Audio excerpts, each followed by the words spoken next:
Welcome to SG Coin Chronicles, your trusted gateway into the fascinating world of rare coins, hidden treasures, and forgotten currency history. From ancient empires to modern rarities, we uncover the stories, values, and secrets behind some of the world's most remarkable coins. Whether you're a collector, a history lover, or simply curious, we bring you well-researched insights, real coin values, and expert commentary you won't find anywhere else. Subscribe now and turn on notifications, because every coin has a story, and CoinAZ Pulse is here to tell it.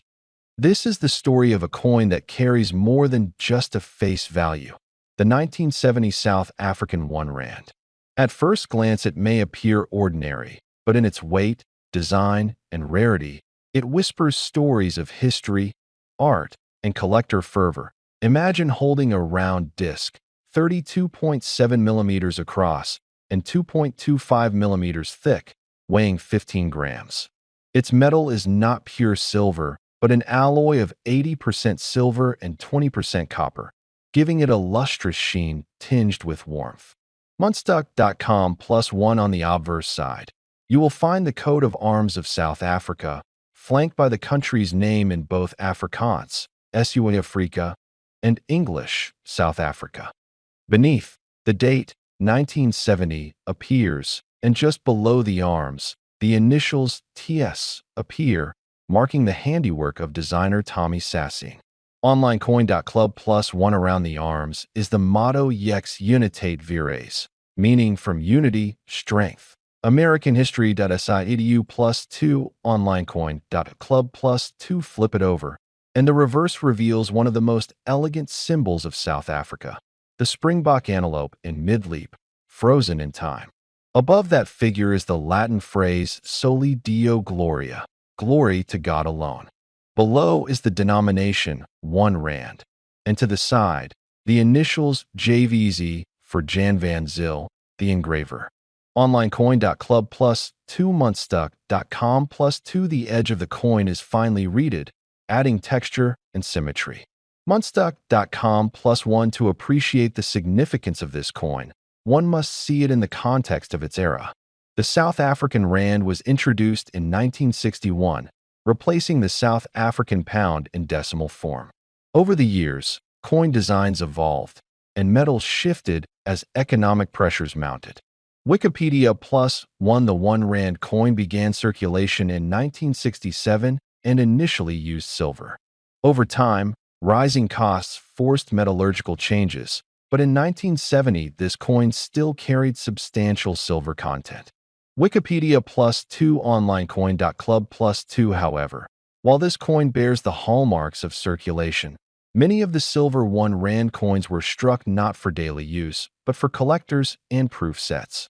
In fact, the silver 1 Rand coins from this era were often reserved for mint sets or special issues.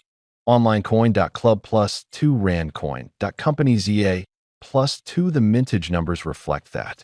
For 1970, the total mintage for silver 1 Rand coins is estimated in various sources around 26,000 pieces, out of which a portion were proofs. OnlineCoin.club +1 Among those, only a limited subset might have been intended for open circulation. OnlineCoin.club because of this dual character, part circulating coin, part collector issue, the coin's survival in unblemished condition is rare. Many suffered wear, scratches, or corrosion. Collectors prize those that remain in mint or nearly mint state, with original toning or luster. When such examples surface, they command far more interest than heavily worn ones. One of the fascinating aspects of this coin is the story behind the imagery and inscriptions. The motto Yex Unitate Vires echoes a hope for unity in a country grappling with divisions. The springbok, a graceful antelope native to southern Africa, became a national symbol, elegant, agile, and proud. The phrase Soli Deo Gloria has deeper roots in Christian theology, reflecting the influence of faith in the society of that time. The combination of art, national identity, and spiritual motto makes this coin more than metal. It embodies a cultural snapshot. Collectors also look for small details, How sharply were the letters struck? Are the fields smooth or frosted? Does the coin show any die clashes, double strikes, or variations in the engraver initials? Some coins of this series might lack the TS initials in certain years, replaced by other signatures like ALS in later years. Numista Plus 2 ran Coin.Company's EA Plus 2, but for 1970, the TS mark is expected. Experts compare specimens under magnification to confirm authenticity and check for subtle errors that can add premium value. Condition is everything in numismatics. A pristine proof or uncirculated example could sparkle as though just minted, with mirror fields and crisp details. A worn specimen, by contrast, might lose detail in the high points of the design or have surface spots from handling. In grading, even a slight scratch or hairline mark can drop a coin's grade significantly, and thus its market value. The rarity of high-grade specimens has led to strong demand among collectors worldwide. Those with professional grading, say NGC or PCGS, often fetch higher prices because buyers have confidence in the coin's authenticity and condition. Over the decades, auction results and private sales have shown that exceptional 1970 silver 1 rand coins can command substantial sums. The combination of silver content, historical appeal, and collector demand drives the market. Very few reach the highest grades, making them special when they do. So, when one of these coins finally emerges in top condition, collectors converge. It becomes a prize piece in a collection, a conversation starter, and a tangible connection to a moment in time. That if you imagine placing this coin in your hand, turning it slowly, catching the light on the springbox curve or the arm's crisp edges, you'll see why this is more than currency.